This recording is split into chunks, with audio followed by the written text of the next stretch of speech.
Hey there, Vanning addicts. It's Ken Wilford here at Van again. We're still working on this 2009 Volkswagen Tiguan. I wanted to kind of bring you up to date on what we're looking at. Of course, as I'm doing this, I'm learning things and looking at things. One of the things I looked at was the intake. So on these cars, they are direct injection. Here is your fuel injector here, and it actually injects fuel at a high pressure directly into the intake of the engine. Well, that's great because you get more power that way. That's kind of one of the reasons why it makes that funny ticking noise that it makes, because of the direct injection. It's kind of the same reason that diesel cars also make this kind of clacking noise, because the injectors have to really, be powerful to squirt the fuel into the intake. And normally, like a normal car that you would see, like a Vanagon, let's say, an older car that's indirect injection, you're spraying the fuel in this side of the intake, so that way it's kind of like spraying down the top of the valves, and when the intake valve opens, it sucks in the air charge. And that's how the old-timey or the normal engines would work up until these direct injection engines came out.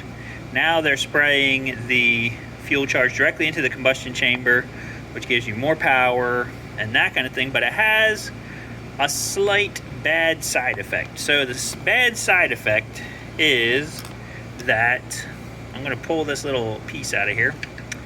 In these intakes, okay, you get a lot of carbon building up in there. Now these ones in here, they're black, it's black in there, but I don't see a lot of carbon, actually building up on the valves themselves. They just look kind of black, okay? But I am going to try to clean it out while I'm in here. This is something that these direct injection engines are known for, whether it be a Volkswagen, whether it be an Audi. They use a very similar system. They have these little vanes in here that's for your intake, and you can see I've already kind of cleaned this one. How I'm cleaning it is using some chemical, using a wire brush, and cleaning it off to try to help out with the situation, because when you originally look at these vanes, they look just like this.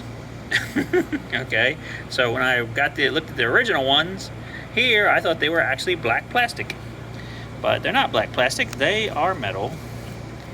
And you should clean them while you have everything apart. But also, I believe I'm going to clean down inside these intakes where the valves are and everything, so that way, going to all this trouble, take this intake off, why not clean that out in there? I'm buying some special chemical to be able to accomplish it. Basically, you set the valves so that both valves are closed. You take these vane things out. You can clean in there with some brushes and some chemical, and then just kind of suction everything out, clean everything out, and you should have a nice, clean, shiny, intake at that point. If you had carbon buildup, you can use some brushes, you can use some picks and things to get all the carbon pieces off and clean it up. I don't really see that going on here, so I think I'm going to, clean it up best I can with some brushes and some chemical, and hopefully we'll have it nice and shiny. And it's 80-something thousand miles right now, so I'm hoping that that's going to last. That cleaning is going to last for another, 100,000 miles, long enough so that by the time it needs it again, we'll be out of the picture. It'll be somebody else's baby at that point. So there you go. So that's what I've kind of been looking into, learning about today. I'm about ready to replace the water pump also, but I was waiting on a new belt for that. I just got that a few minutes ago, so that's why I didn't really tackle that today. But, these are some of the fun things that we're getting ourselves into. I also got a new crankcase breather today. Go ahead and grab that. So this is our replacement for this bad boy here. That's, like I said, apparently the bugaboo of all these engines.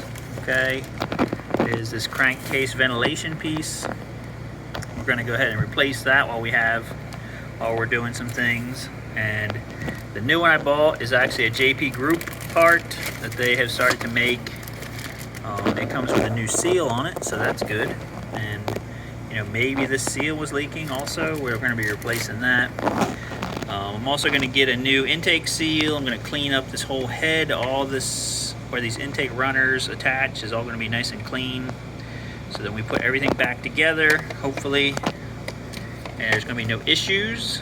Okay, I don't want to do this job over. This is no bueno job, I'll tell you that much. And then I'm also going to try, if I can, pull these injectors out and put some new seals on them as well, since we're in here doing all this work. So that's where we're at today. I released 3 videos yesterday on this. So, you know, that's my quota, but I thought I would do another one today, let you know where we are, and hopefully tomorrow we will get some more work done. If you want me to keep going, you know, tell me in the comments to keep going, show me things. I want to see things, I want to learn things. That's it for today, guys. Please like, share, subscribe. We'll see you guys on the next video.